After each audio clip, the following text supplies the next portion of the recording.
నిరూపక జ్యామితి, దాన్ని ఇంగ్లీష్లో కోఆర్డినేట్ జ్యామెట్రీ లేక ఎనలిటికల్ జ్యామెట్రీ అంటారు. నిరూపక జ్యామితి అంటే మనం హై స్కూల్లో యూక్లిడియన్ జ్యామితి చదువుకున్నారు. మీరు యూక్లిడియన్ జ్యామితిలో ఏం చేసాము అంటే కొలతలకి అవకాశం లేకుండా జ్యామెట్రీ కేవలం స్వీకృతాల ఆధారంగా జ్యామెట్రీ చేసాం. ఇక్కడ నిరూపక జ్యామితిలో మనం ఏం చేస్తామంటే ఓ తలంలోని బిందువులన్నిటికీ కూడా వాటిని గుర్తుపెట్టడానికి వాస్తవ సంఖ్యలను వాడతాం. ఎలాగంటే చూద్దాం. ఇప్పుడు రెండు పరస్పర లంబంగా ఉన్న సరళ రేఖలు తీసుకుంటాం. అవి ఓ దగ్గర ఖండించుకున్నాయనుకున్నాం. ఆ ఓని మూల బిందువు అంటాం. మూల బిందువు.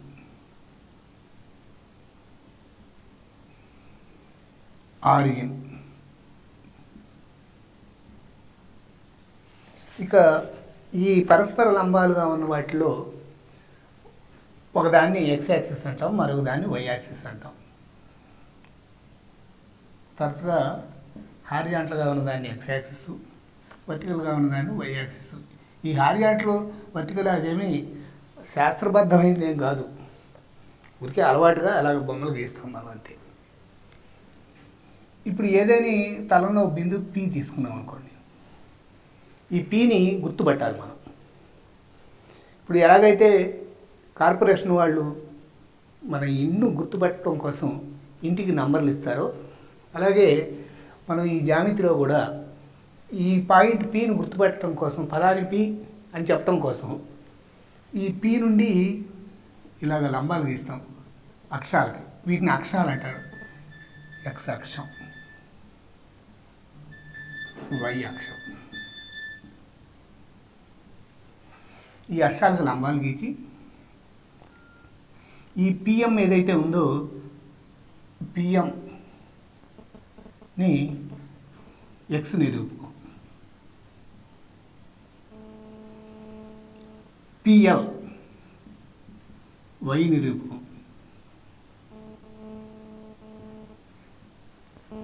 కాబట్టి ఈ పిఎల్ పొడవు ఎంత ఉందో దాన్ని పి యొక్క వై నిరూపకం అంటాం. పిఎం ఎంత ఉందో దాన్ని పి యొక్క ఎక్స్ నిరూపకం అంటాం. ఫర్ ఎగ్జాంపుల్ ఇప్పుడు ఇదేదో ఇది 3 ఉందనుకోండి, ఇది 2 ఉందనుకోండి. అంటే ఏంటి, పి అనేది 3, 2 అని రాస్తాం. పి అనే బిందువు క్రమయుగ్మం 3, 2 అని రాస్తే అర్థం ఏంటంటే ఆ పి నుండి ఎక్స్ వై అక్షాలకి లంబాలు గీస్తే వై అక్షానికి గీచిన లంబం పొడవేమో 3, ఎక్స్ అక్షానికి గీచిన లంబం పొడవేమో 2 అని అర్థం. అయితే మరి ఇక్కడ కూడా ఉంటుందిగా, ఇక్కడ కూడా ఇవే కొలతలు కలిగిన పాయింట్ ఒకటి ఉంటుంది. ఇక్కడ పాయింట్లకి తేడా తెలియడం కోసం ఏం చేస్తామంటే దీన్నేమో ఫస్ట్ క్వాడ్రంట్ అంటాం.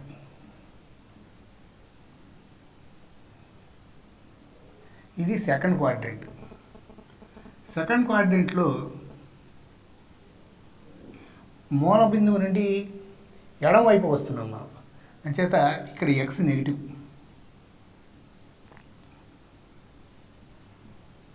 Why positive. ఇక్కడ ఎక్స్ వై రెండు నెగిటివ్. ఇక్కడ ఎక్స్ పాజిటివ్, వై నెగిటివ్. ఏ అనేది x1 y1 అంటే ఏ యొక్క నిరూపకాలు x1 y1, బి యొక్క నిరూపకాలు x2 y2 అయితే ఏబి పొడవు square root of x1 minus x2 whole square plus y1 minus y2 whole square. దీన్ని ఇలా కూడా రాసుకోవచ్చు, square root of x2 minus x1 whole square plus y2 minus y1 whole square. దీన్ని ఇది దూరాన్ని ఏబీల మధ్య దూరాన్ని కొలవడానికి ఫార్ములా అన్నమాట. ఇప్పుడు కొన్ని సమస్యలు చేద్దాం. పి ఎక్స్ మైనస్ వై బిందువును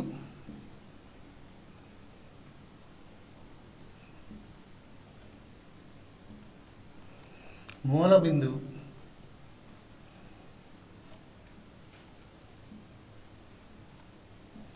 ఓకి కలిపి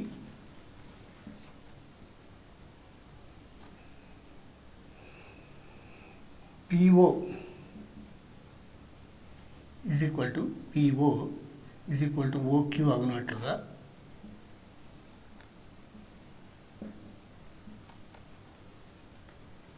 PO is equal to OQ అగునట్లుగా క్యూ వద్దకు పొడిగిస్తే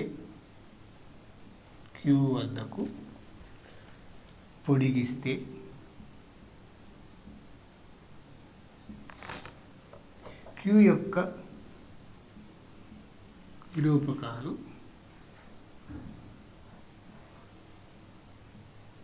ఏమవుతాయి?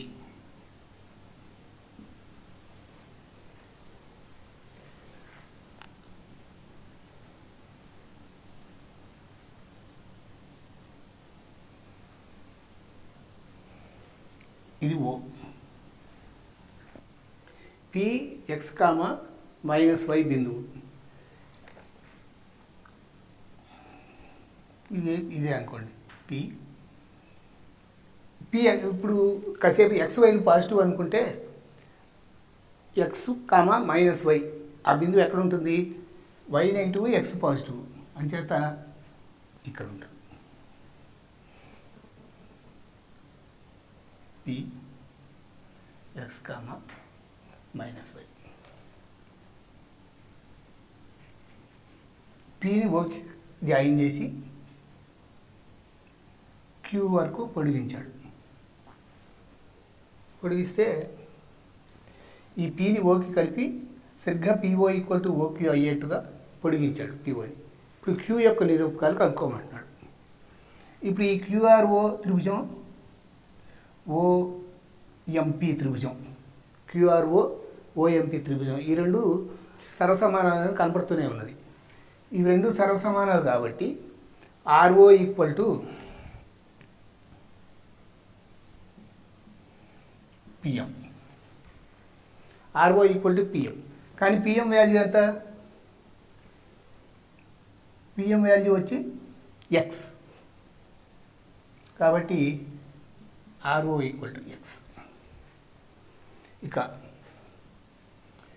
క్యూ నిరూపకాలు కావాలంటే మనకి ఆర్ఓ అయితే క్యూఎస్ రెండు ఒకటే. క్యూఎస్ కానీ ఆర్ఓ కానీ కావాలి. అంతేకాకుండా ఎస్ఓ కూడా కావాలి. ఎస్ఓ కావాలంటే మళ్ళీ ఈ త్రిభుజం చూడండి, అవి రెండు సర్వసమానాలు. అంచేత క్యూఎస్ ఈజ్ ఈక్వల్ టు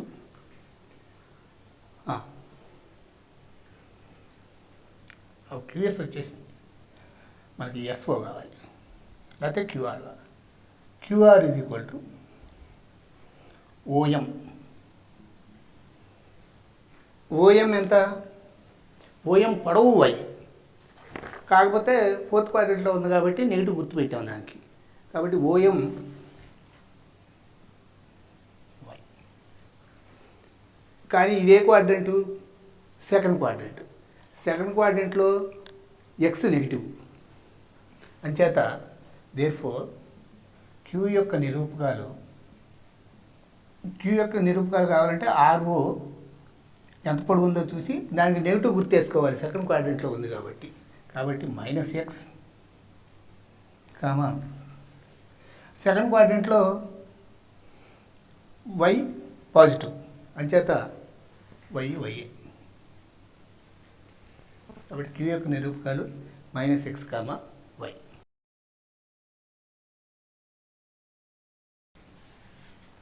ఒక సమబాహు త్రిభుజం యొక్క రెండు శీర్షాలకి నిరూపకాలు ఇచ్చాడు. ఒకదానికి నిరూపకాలు 0 0, మరొక దాని నిరూపకాలేమో 2a 0. ఈ సమాచారాన్ని ఉపయోగించుకొని మూడవ శీర్షాన్ని కనుక్కోవాలి మనం. 2a 0 సి ఇది కనుక్కోవాలి మనం. కనుక్కోవాల్సిన పీక్యూలను పెట్టుకున్నాం. పీక్యూని ఎంతో కనుక్కోవాలి. ఇప్పుడు AB is equal to square root of x1 minus x2 whole square 2a minus 0 whole square plus 0 minus 0 whole square, that is equal to square root of 4a square equal to 2 mod a. ఇక్కడ mod a ఎందుకు రాసాము? ఏ negative అనుకోండి, 2a అని రాయకూడదు. 2a అని రాసామనుకోండి, 2a అని రాస్తే ఏ కనుక negative అయితే ఏబీ వాల్యూ అంటే ఏబీ పొడవు నెగిటివ్ నెంబర్ వస్తుంది. పొడవులు ఎప్పుడు నెగిటివ్ నెంబర్లు కాదు, అంచేత 2 mod a అని రాసుకోవాలి. ఇప్పుడు మనకి AC equal to square root of p minus 0 whole square plus q minus 0 whole square, it is equal to root of p square plus q square. BC is equal to square root of 2a minus p whole square plus 0 minus q whole square, that is equal to square root of 2a minus p whole square plus q square. ఇప్పుడు సమబాహు త్రిభుజం అని ఇచ్చారు కాబట్టి ఈ మూడు వాల్యూస్ సమానం కావాలి. AB equal to BC equal to CA, అయితే AB square equal to BC square equal to CA square. So AB square అంటే 4a square is equal to BC square 2a minus p whole square plus q square. This is equal to ac square p square plus q square. So ముందు ఈ రెండు తీసుకుందాం. 4a square equal to 4a square minus 4ab plus p square plus q square. ఈ 4a square cancel చేస్తే మనకి వస్తుంది p square plus q square equal to 4ab. మరలా ఈ రెండు సమానం, అది వేస్తే 4a square plus p square minus 4ab plus p square minus 4ab plus q square equal to p square plus q square. ఇక్కడ p స్క్వేర్ క్యాన్సిల్ అయిపోతాయి, q square cancel అయిపోతాయి. 4a square equal to 4ab.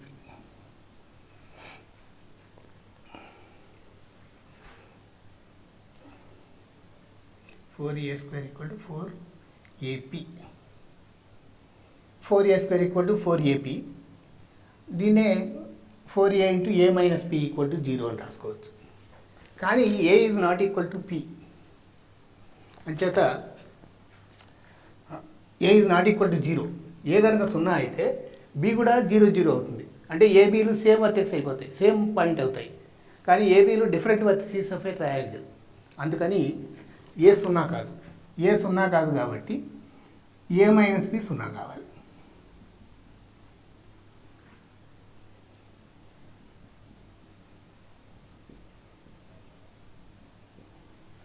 అంటే a equal to p. కాబట్టి p value వచ్చేసింది, p is equal to a. మరలా q value కడదాం. దీనిలో p బదులు a పెట్టేస్తే a square plus q square equal to 4 AP. p బదులు a రాసుకోవచ్చు కాబట్టి 4a స్క్వేర్. కాబట్టి q square equal to 3a square. అంటే q equal to √3a plus or minus. Q equal to plus or minus √3a. కాబట్టి C అనేది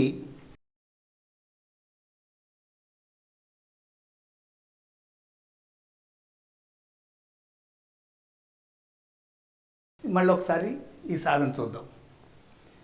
ఒక త్రిభుజం, సమబాహు త్రిభుజం అంటే 3 భుజాలు సమానం. ఏ యొక్క నిరూపకాలు ఇచ్చాడు, బి యొక్క నిరూపకాలు ఇచ్చాడు, సివి మన కట్టమంటున్నాడు.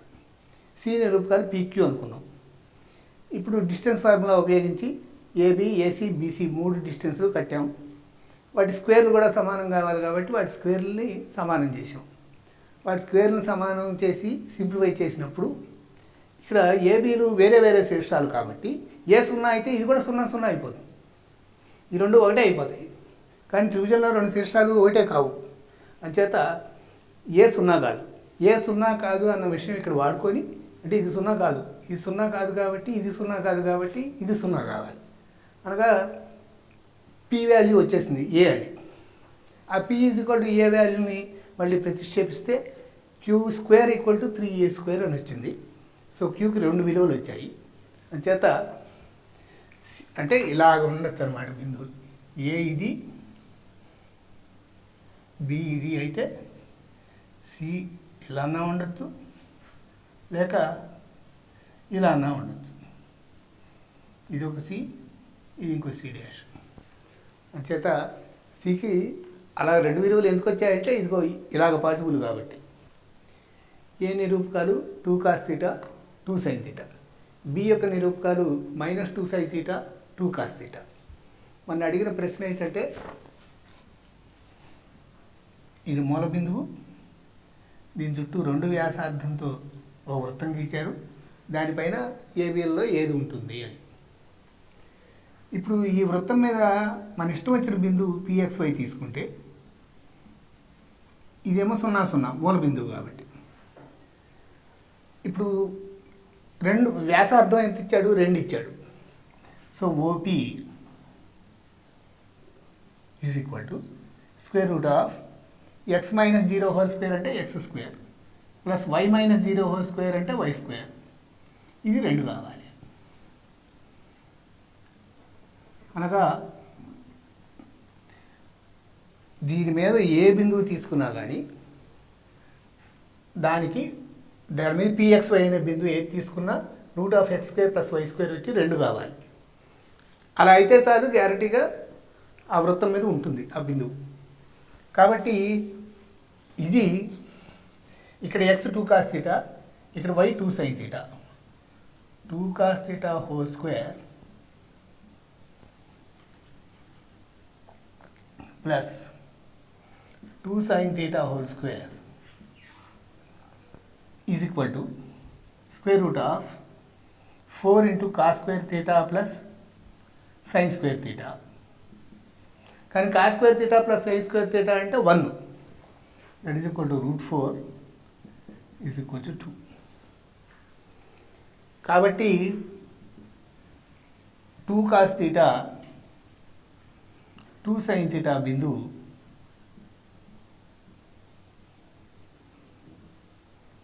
వృత్తం మీద ఉన్నది. మరి బి సంగతి అలాగే. ఇది OA. OB is equal to -2 sin θ -0 whole square. So -2 sin θ whole square plus 2 cos θ whole square. This is equal to √4 into sin² θ plus cos² θ equal to √4 equal to 2. అందువల్ల బి కూడా వృత్తం మీదే ఉన్నది.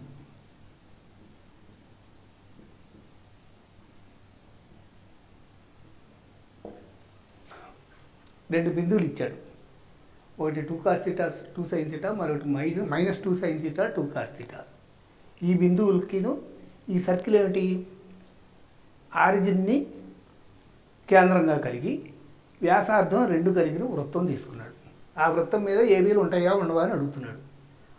ఉంటాయి అని చెప్తే ఏమని చెప్తే సరిపోతుంది? ఉంటాయి అని చెప్పాలంటే ఓ నుండి ఏ కానీ బి కానీ దూరం 2 అని చెప్పాలి. ఓఏ క్యాలిక్యులేట్ చేసాం, 2 వచ్చింది.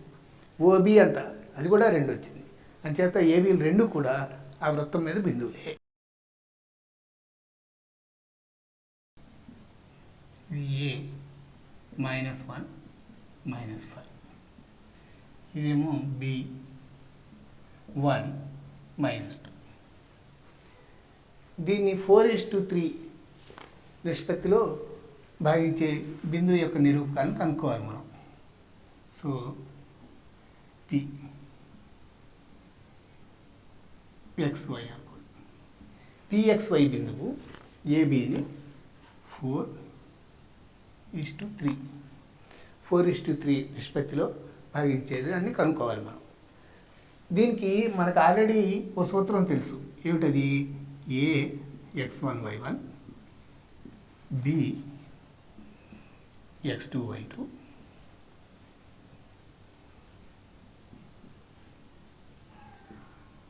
దీన్ని పి అనేది L:m నిష్పత్తిలో కనుక భాగిస్తే x L x2, ఇటు పక్కది ఇక్కడ x నిరూపకాన్ని వేస్తుంది. Lx2 plus m x1 by L plus m. అదేవిధంగా y L దీని y2 plus m y1 by L plus m. ఇది తెలుసు మనకి ఈ సూత్రం. దీన్ని ఉపయోగించి లెక్క చేద్దాం. ఇక్కడ 4:3 నిష్పత్తిలో భాగించేది కావాలి మనకు. x 4 × 1 ప్లస్ m ఇక్కడ m 3 × -1 by 4 + 3. y 4 × -2 plus 3 × -5 by 4 + 3. అనగా x 4 × 4, 4 నుంచి 3 పోతే 1 బై 7. y -8 -15 -23 by 7. కాబట్టి P బిందువు 1/7 -23/7.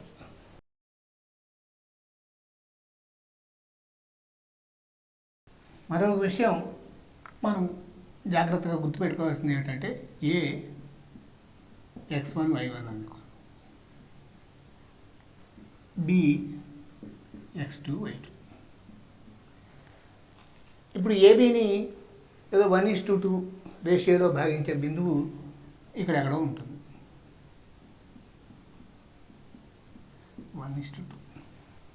కానీ ఇక్కడ కూడా బయట కూడా ఒక బిందువు దొరుకుతుంది. ఎలాగంటే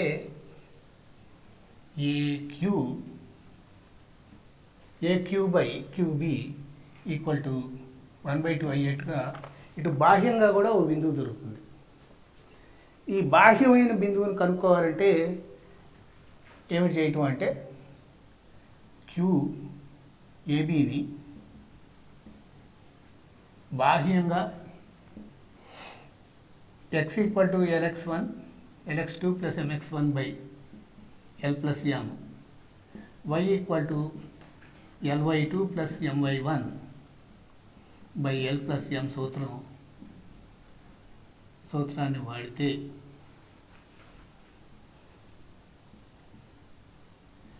Q తెలుస్తుంది. ఇది కూడా మనకు తెలిసిన విషయమే, పునశ్చరణ కోసం చెప్తున్నాయి. సో ఎక్స్టర్నల్గా అంటే బాహ్యంగా Q అలా ఉంటే కనుక ఆ నిష్పత్తిని నెగిటివ్ నిష్పత్తి కింద తీసుకుంటాం. ఇప్పుడు మీకు ఒక సందేహం రావచ్చు, ఈ మైనస్ గుర్తు 1కి ఉంచాలా లేకపోతే 1:2 - 2 అని రాసుకోవాలా? ఎలా రాసుకున్నా ఒకటే వస్తుంది. అంచేత ఆ విషయంలో మీరేం కంగారు పడనక్కర్లా. దేనికి రుణ గుర్తు పెట్టాలి, దేనికి ధన గుర్తు పెట్టాలి అనే దానిలో కంగారు ఏం లేదు.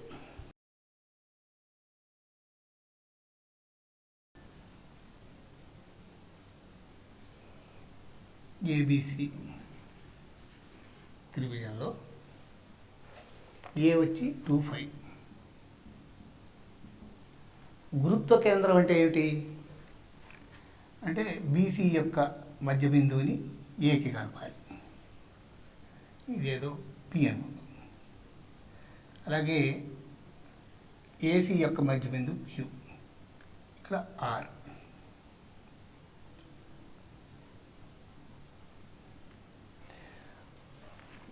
ఇది జి. ఇప్పుడు మనకి ఈ మధ్యగత రేఖలు ఏపీ ఒక మధ్యగత రేఖ, అలాగే బీక్యూ ఒక మధ్యగత రేఖ, అలాగే సిఆర్ ఒక మధ్యగత రేఖ.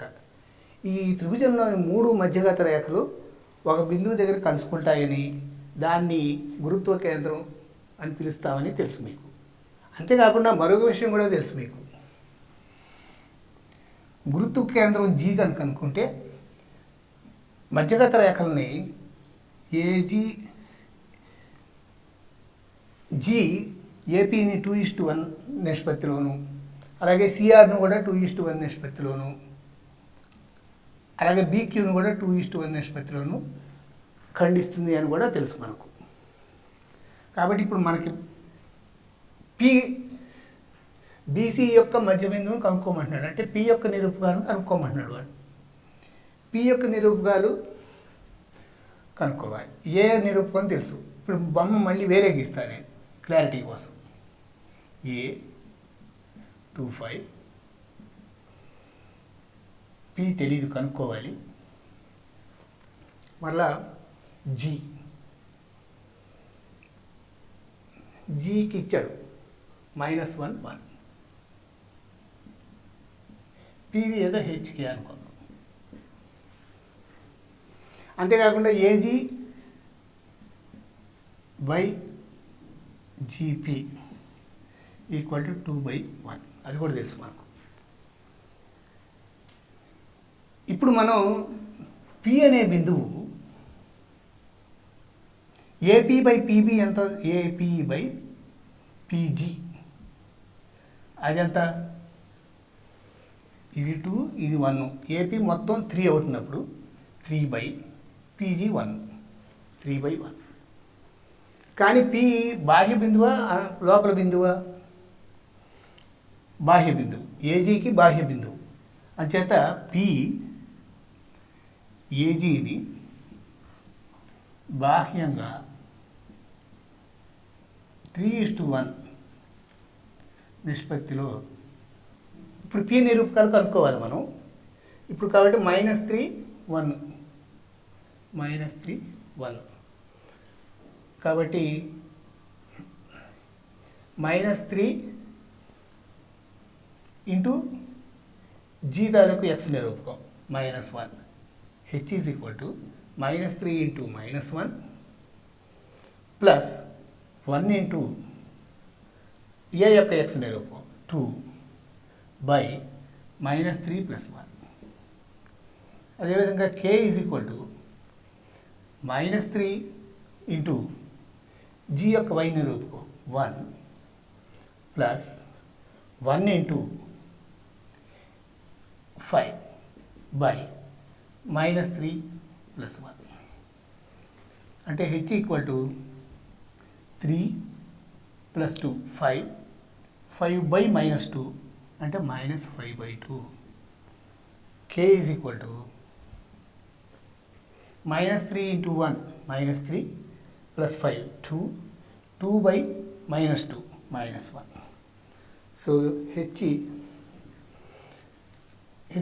Is equal to -5/2, k is equal to -1. కాబట్టి సి యొక్క నిరూపకాలు -5/2 -1. ఒక త్రిభుజంలో ఏ శీర్షం ఏమిటో ఇచ్చాడు, తర్వాత దాని గురుత్వ కేంద్రం ఇచ్చాడు. గురుత్వ కేంద్రం అంటే మధ్యగత రేఖలు ఎక్కడైతే అనుషక్తాలో ఆ అనుషక్త బిందువుని గురుత్వ కేంద్రం అంటాం. అంతేకాకుండా గురుత్వ కేంద్రం ప్రతి మధ్యగత రేఖను 2:1 నిష్పత్తిలో భాగిస్తుంది. ఎప్పుడైతే జీ ఏపీని 2:1 నిష్పత్తిలో భాగిస్తుందో పి ఏజీని -3:1 నిష్పత్తిలో భావిస్తుంది. అంచేత ఇంత ముందులాగానే ఆ నిష్పత్తిలో భాగించే బిందువు యొక్క నిరూపకాలు కనుక్కున్నాం. కాబట్టి సి వచ్చింది.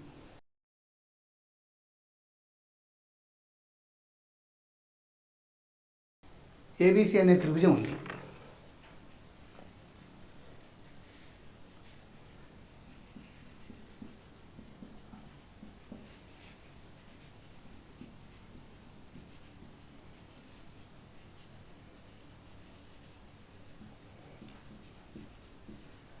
ఏ x1y1 అనుకోండి, బి x2y2, సి x3y3 అనుకోండి. ఇప్పుడు ఈ త్రిభుజం యొక్క గురుత్వ కేంద్రానికి నిరూపకాలు ఏమవుతాయో మనకు తెలుసు, ఫార్ములా ఉంది. ఏమిటది? ఏబిసి యొక్క గురుత్వ కేంద్రం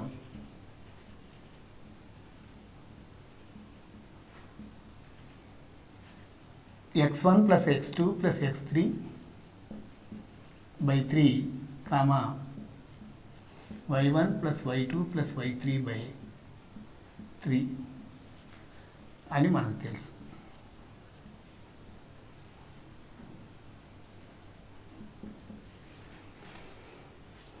ఇక ఇప్పుడు ఏబిని 6:1 నిష్పత్తిలో పి భాగిస్తుంది. R1. మళ్ళీ బీసీని 6:1 నిష్పత్తిలో క్యూ భాగిస్తుంది. అట్లాగే సిఏని 6:1 నిష్పత్తిలో ఆర్ భాగిస్తుంది. ఇప్పుడు పి యొక్క నిరూపకాలు ఏమవుతాయి?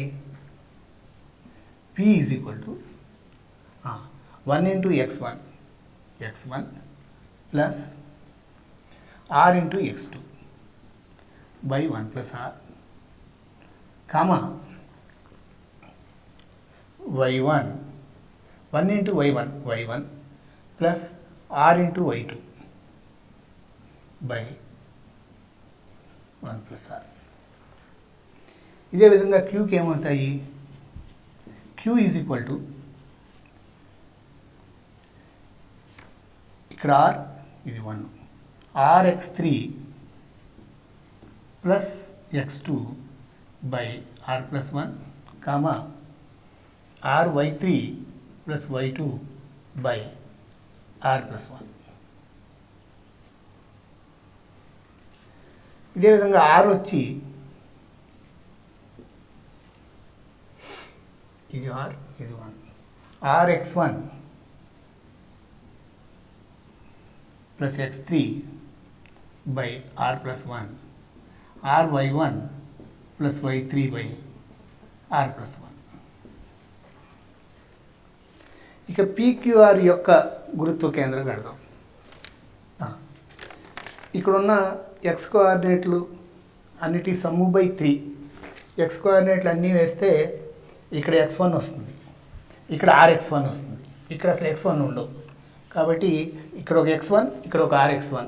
కాబట్టి 1 + r × x1. x2 చూడండి, ఇక్కడ rx2, ఇక్కడ ఒక x2.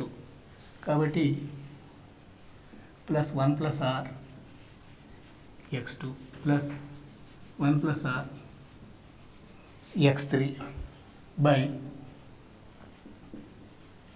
1 + r,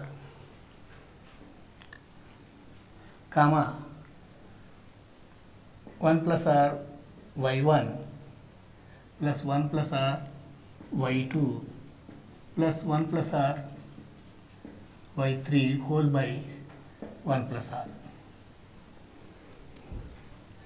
పైన ప్రతి దాంట్లోనూ 1 + r ఉంది చూడండి, కింద కూడా 1 + r ఉంది. కాబట్టి ఇది కూడా వచ్చి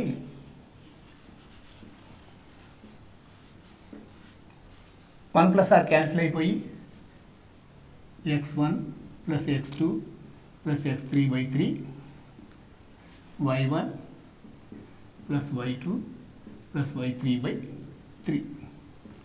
కాబట్టి ఏబిసి మరియు పీక్యూఆర్ల గురుత్వ కేంద్రాలు ఒకటే. దేర్ఫోర్ ఏబిసి పీక్యూఆర్ త్రిభుజాల గురుత్వ కేంద్రాలు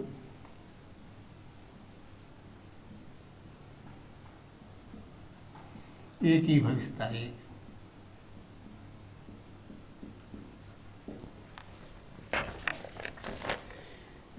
ఈ సాధన మళ్ళీ ఒకసారి చూద్దాం.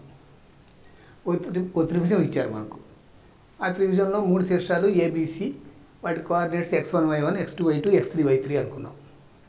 ఇప్పుడు పీక్యూఆర్ అనే బిందువులు ఏబీని అట్లానే బీసీని అట్లానే సిఏని కూడా r:1 నిష్పత్తిలో భాగిస్తాయి.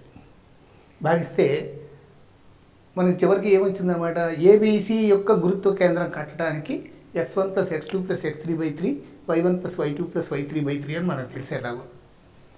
అదేవిధంగా పీక్యూఆర్ల నిరూపకాలు ఇక్కడ గణించాం. ఇది పి, ఇక్కడ క్యూ, ఇక్కడ ఆర్.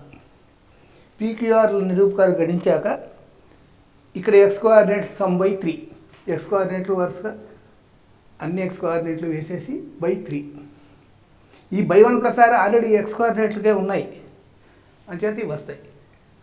ఆ పైన 1 + r కామన్ వచ్చేసి ఈ 1 + r పై 1 + r కొట్టుకుపోయి అది కూడా x1 + x2 + x3/3 y1 + y2 + y3/3 వచ్చింది. అంచేత పీక్యూఆర్ యొక్క గురుత్వ కేంద్రం ఏబీసీ యొక్క గురుత్వ కేంద్రం రెండు ఒకటే.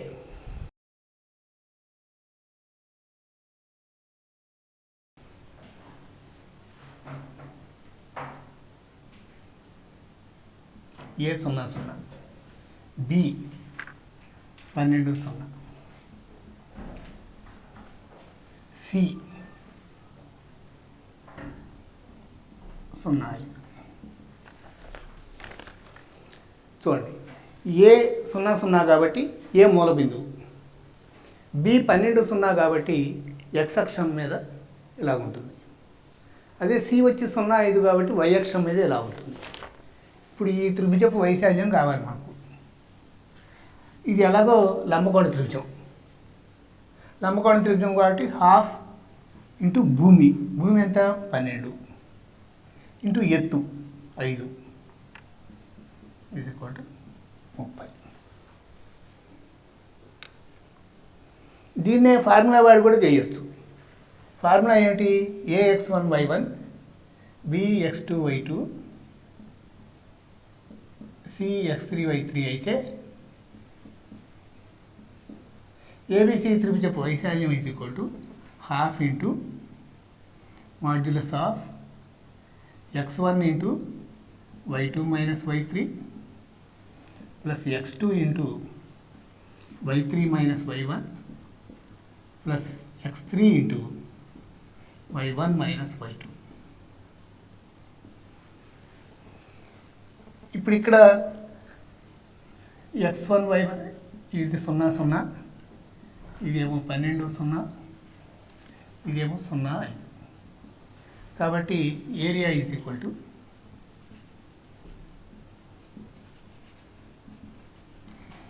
ఆ విలువలు కనుక ఇక్కడ ప్రతిక్షేపిస్తే x1 0 ఇంటూ ఇది ఎంత వచ్చినా అనవసరం మనకు y2 - y3 plus x2 12 into y3 - y3 అంటే 5 మైనస్ y1 అంటే 0 plus x3 0 into y1 - y2 ఎంత ఉన్నా మనకు అనవసరం. So 1/2 into 12 × 5 = 60 30. ఇలాగ చేసుకోవడం తేలిక. అంటే ఈ నిరూపకాలు చూడంగానే గుర్తుపట్టాలి, ఇవి అక్షరాల మీద బిందువులు, ఇదేమో మూల బిందువు అని. అది గుర్తుపడితే ఇలా తేలిగ్గా వెంటనే వచ్చేస్తుంది. లేదంటే ఆ ఫార్ములా వేసి కనుక్కోవాలి.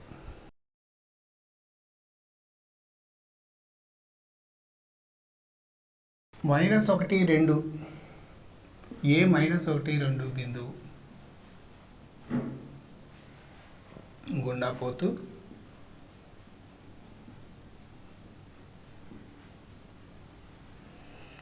x అక్షం యొక్క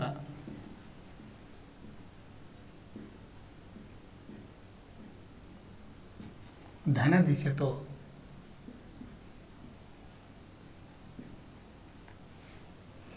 ధన దిశతో 45 డిగ్రీలు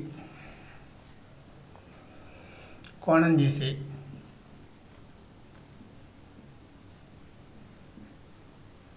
సరళ రేఖ యొక్క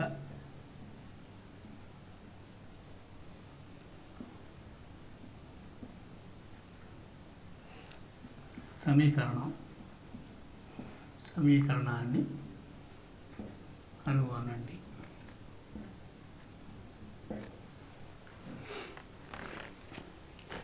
అంటే ఇలా ఉంది.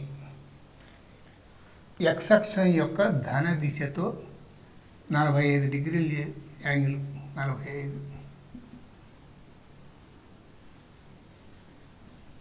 ఈ సరళ రేఖ యొక్క సమీకరణం అడుగుతున్నాడు. ఇప్పుడు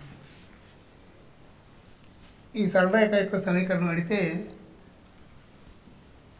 మనకు సరళ రేఖ యొక్క సమీకరణం y = mx + c రూపంలో ఉంటుంది. ఎప్పుడు వర్టికల్ లైన్ కాకపోతే, అంటే y అక్షానికి సమాంతరంగా లేని వాటికి సమీకరణం y = mx + c రూపంలో ఉంటుందని, ఆ ఎంఏ ఆ లైను ఎక్స్ అక్షం యొక్క ధన దిశతో చేసే కోణం యొక్క ట్యాంజెంట్ అవుతుందని కూడా తెలుసు మనకు. So y = mx + c is అనేది అనే సమీకరణం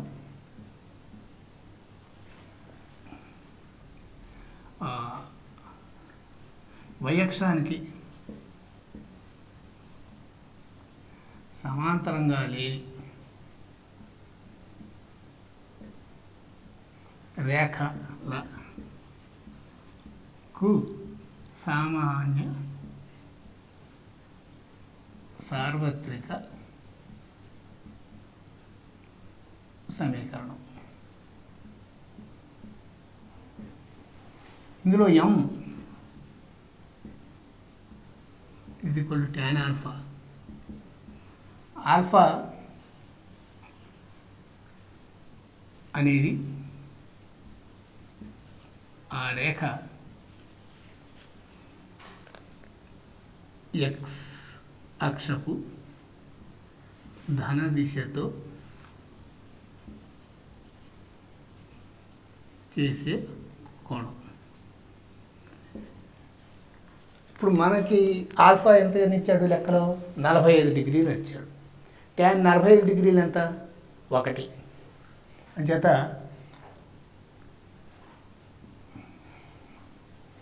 మన సమస్యలో ఆల్ఫా = 45 డిగ్రీస్ కాబట్టి m = tan 45 degrees = 1. కావున సరళరేఖ సమీకరణం y = x + c రూపంలో ఉంటుంది.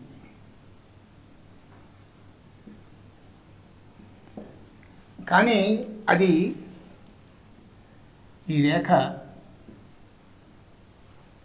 -1, 2 గుండా పోతుంది.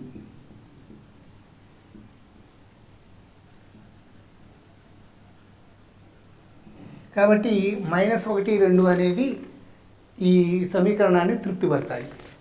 కాబట్టి 2 = x + c అనగా -1 + c. చూడండి, y 2, x -1 + c. కాబట్టి c విలువ ఎంత అవుతుంది? 3.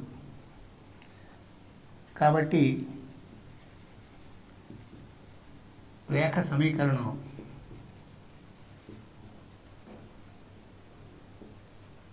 y = x + 3.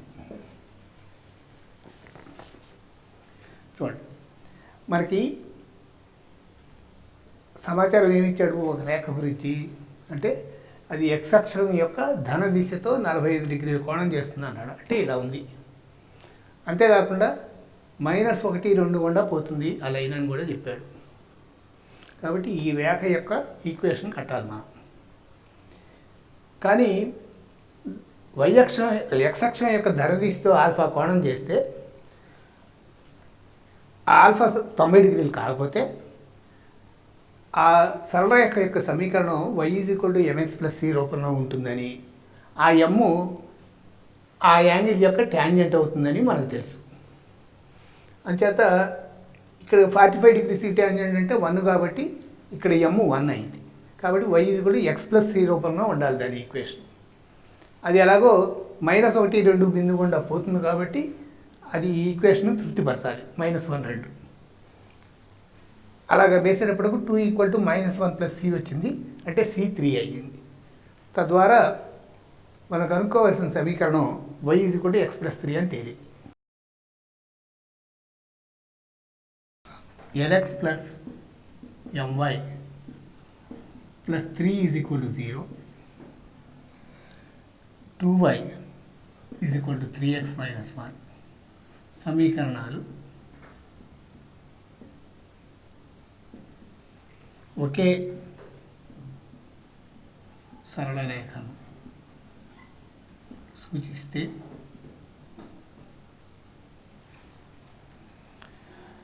(2l + 3m) విలువ ఎంత?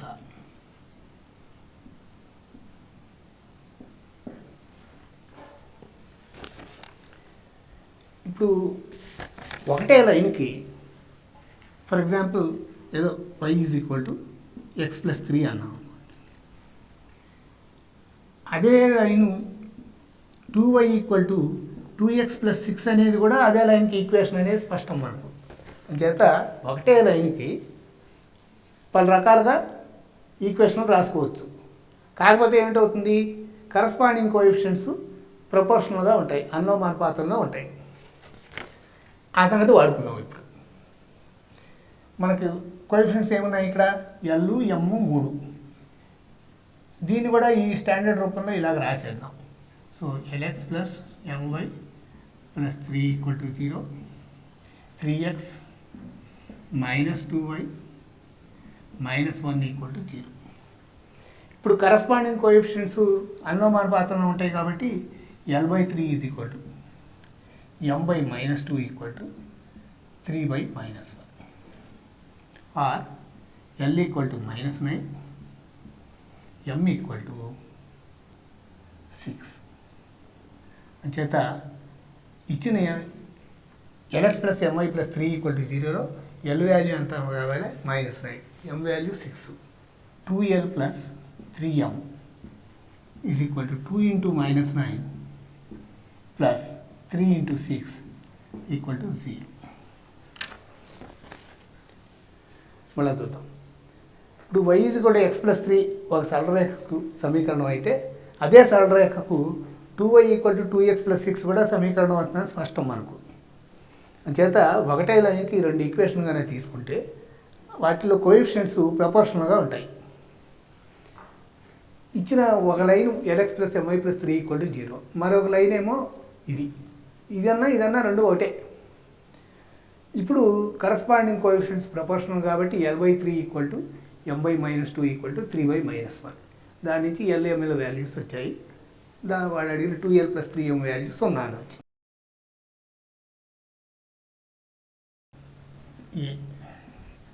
x cos α minus y sin α = p. x = y tan α plus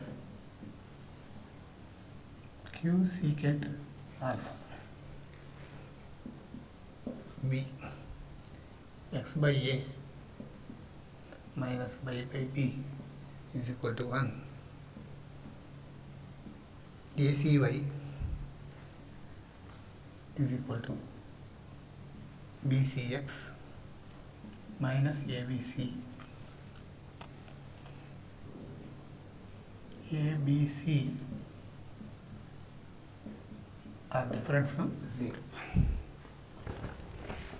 చూడండి, ఏలో ఒక జత రేఖలు ఇచ్చాడు, బిలో మరొక జత రేఖలు ఇచ్చాడు.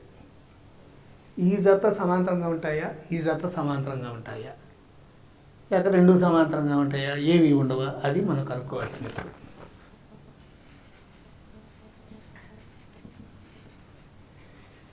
ఇప్పుడు ఏలోని జతల్ని వైజ్ కూడా mx+c రూపంలో రాయిద్దాం.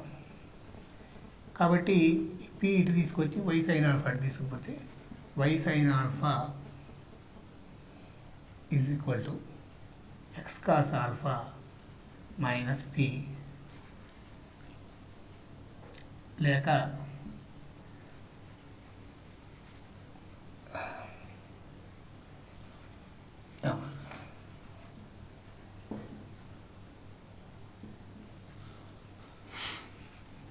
y sin alpha equal to x cos alpha minus p, లేక y is equal to x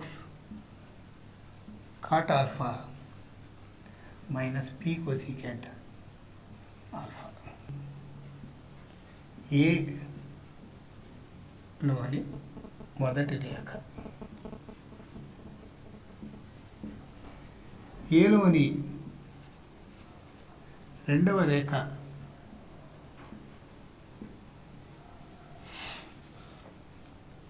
y is equal to x cot alpha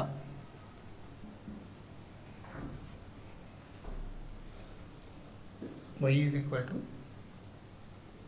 x cot alpha plus q cosecant alpha. Y is equal to x cot alpha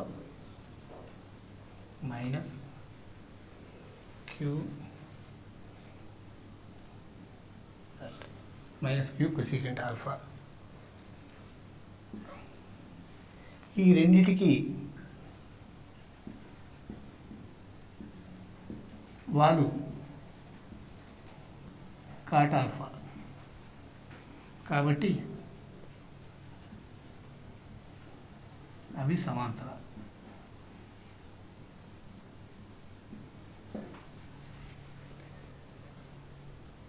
ఇక B విషయానికి వస్తే, బిలోని మొదటి రేఖ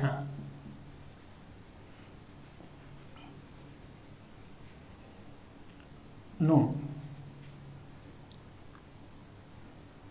y by b is equal to x by a minus 1, లేక y is equal to b by a x minus b అని రాయవచ్చు.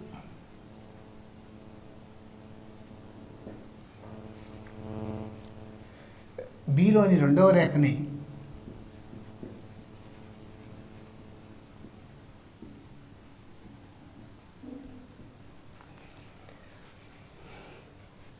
C సున్నా కాదు కాబట్టి సితో త్రూ డివైడ్ చేస్తే ay is equal to bx minus ab, లేక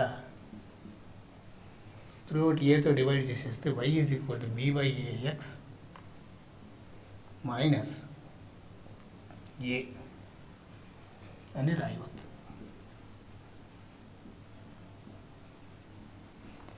ఈ రెండిటికి వాలు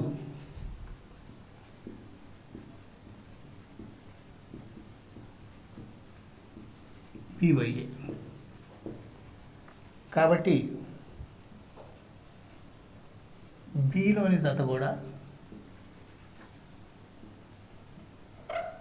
సమాంతరాలు.